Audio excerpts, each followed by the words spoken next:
Last week, as qualifying was closing in the 6th Congressional District special election, I said I would be glad to have on all the candidates running. There are so many of them. Let them make their own case. And the very first person to reach out was from Bob Gray's campaign. And those of you who don't know him, he was on Johns Creek City Council. He and his family go to Passion City Church. He is a businessman who has traveled the world working with major corporations. Just got a very great family, and what I like is he also likes guns. So Bob Gray joins me now. Welcome. How are you? I'm fine, Eric. Thanks so much for having me on. Absolutely. So now I just really, for all of you guys running, I want to let you make your case, and so I'll ask you the question, why should folks vote for you in the special election?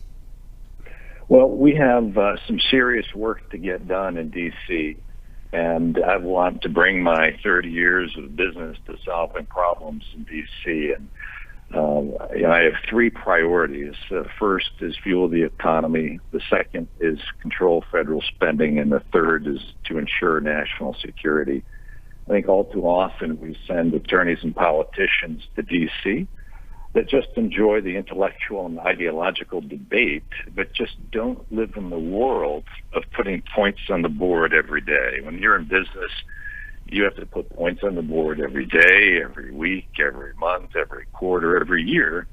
That's the nature of business. So you live in the world of identifying problems, understanding the root causes, developing solutions, and most importantly, delivering results. And I think we need more of that in D.C., less fighting and more constructive dialogue and debate and problem solving and ultimately delivering results. That's what the American people want, and I think that's what we saw in the most recent election. Now, one of the criticisms that the Republicans in Congress are getting thus far is that they're now a month in, really month and a half in. They started January 3rd and they haven't done anything. What are your thoughts on what they've done and not done so far? Well, I'd say, first of all, the president has made remarkable progress, and I am grateful for the leadership that he's providing and the role modeling he's providing, which you would expect from a businessman to look to get things done and deliver results. The Congress has some work to do to determine their own agenda and determine how it aligns with the president's. But I do share some frustration. I would like to see Obamacare, as an example, repealed immediately. I've become a little concerned with some of the hesitancy to act on that. And you've heard over the last few weeks some caution and to say, maybe we need to go slow. Maybe we need to think about this and transition over a 2 to 3 year period of time.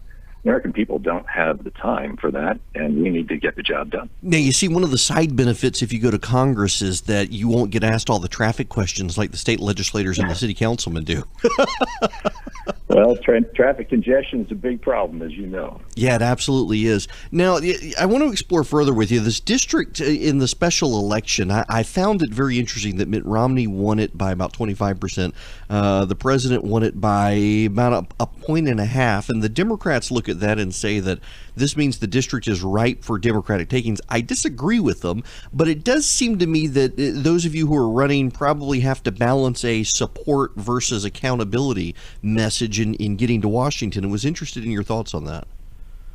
Well, yeah, Eric, I'm not a student of politics. I don't wake up every day and look at the bills moving through Congress. I don't pay attention to who's in which position. I'm just here as a businessman and a family man to try to deliver some results because we just don't see that happening. So, my focus is on my message, delivering that to the voters in the 6th district and trying to persuade them that there's serious work that needs to be done around fueling the economy, which includes corporate tax reform, fair tax repatriation, deregulation. We're talking about Obamacare quite a bit, but more as important to me is deregulating the energy industry. The number one cost of manufacturing is energy. It varies by sector, but generally that's true. If we reduce the cost of energy by half through proper deregulation, we will see a revitalization of manufacturing industry in this country. And for every one job that's created in manufacturing, there's one or two or three more that are created in the service industry. So it's those kinds of things we've got to focus on. And if we don't, we're not going to be able to solve all the other problems we have in federal spending and ensuring we have the robust national security capability. And one particular area of concern for me is around cybersecurity. I think we're just woefully unprepared for that. Yeah, I've had several people when I mentioned that you were coming on the show, they connected you to the issue of cybersecurity, and so I actually had in my list of questions. I wanted to pick your brain on this because it seems more and more now. For example, during the Obama administration, we had Chinese and Russian hackers, or alleged Russian hackers, getting in not just the DNC thing, but the Office of Personnel Management, the military's personnel records. I have several friends who were in the military who got notices that they might have had their credit information stolen by hackers. And it seems that the government is woefully unprepared on that area. Yeah, I think that's true. And I think everyone would be first concerned about data privacy issues. And I think we certainly need to be mindful of those. But setting that aside for the moment, not only do we have issues that you just described, my view is future wars are going to be won or lost in the world of technology well before they start, let's say, physically. But beyond that, our entire communications and electrical infrastructure is woefully undefended, and we're unprepared to support a defense of that. And it's no longer the world of fantasy, Eric. If you took out any of that infrastructure, it would take some significant time to come back online. I'll just give you an example. A firm here in Atlanta that's in the transportation business, you would know which one that is. Their entire fleet management capability is dependent upon fleet scheduling software. Well, if that was disabled, you'd have a hard time delivering product, and that includes groceries and other things. So we have to have people. I come from the tech industry, so I've spent 30 years in business, all in the tech industry. We need people who understand that in D.C. We are rapidly entering a new world that is going to be very centered in technology. And there's a coming tech revolution that's going to revitalize business and drive productivity improvement. But beyond that, there's some serious national security issues we have to be mindful of. I had a private breakfast with Michael Rogers, the director of NSA and Cyber Command, and one of the greatest concerns that he has is around the war for talent. Mm-hmm. Those organizations compete with the Googles and the Facebooks, and it's a big challenge for those organizations to be able to attract the talent. Thankfully, in Atlanta, we've got great students coming out of Georgia Tech, which have interest in that.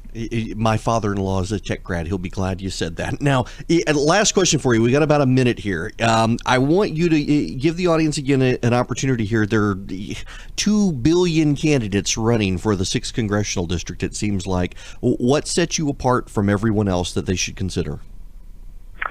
Well, that's a great question. I think if you look at those that are likely to have to emerge as the likely alternatives, you have 3 politicians and somebody who spent 30 years in business. I am not really familiar with the other candidates, but I'd say it's fair to think that there will be 4 candidates that people will really, in the end, choose from. And each of the other 3 have been in politics for a decade or 2. You lose touch when you've not been in the private sector.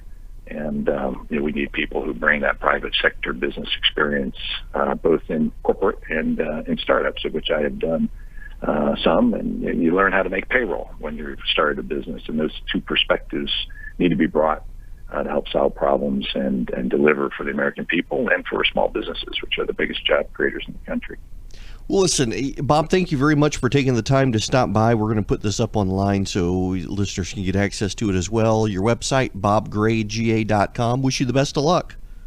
Thank you so much, Eric. I appreciate the time. Absolutely. And all of the other candidates, if you want to reach out to us, we're happy to give you all the opportunity to make your case for the 6th Congressional District special election. That was Bob Gray, the first of the candidates to reach out to us.